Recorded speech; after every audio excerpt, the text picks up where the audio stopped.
स्वागत आहे तुमचं आजच्या ब्लॉगमध्ये. आणि आजचा ब्लॉग तर मी काय केलं होतं, 15 दिवसाआधी माझ्याकडे पुदिना होता. पुदिनाच्या ज्या काड्या होत्या, जे खाली त्याला मुळं असते, मी ते फेकले नाही, एका कुंडीमध्ये लावले ते. आणि या कुंडीमध्ये लावले होते मी. बघा, माती होतीच माझ्याकडे, तर त्या कुंडीमध्ये छान डबल ते आले.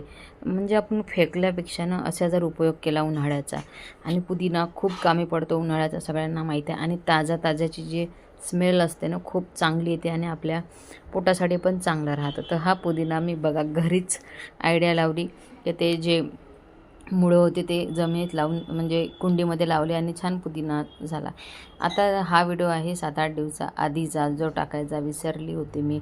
आता तर इतकं छान झालं आहे, दाट झाला आहे. तर मी नेहमीच येत राहतात छान. मी नेहमीच मला म्हणजे थोडं जे शरबत करायचं असलं, काही करायचं असेल, तर हे पुदिन्याचे पत्ते मी ताजे तोडतो आणि करतो. तर असं कोण करते घरी, असं कोण फेकून देतं किंवा असं यूज करतं का, नक्की कमेंटमध्ये सांगा. आणि कोणाकोणाला आवडतं पुदिना.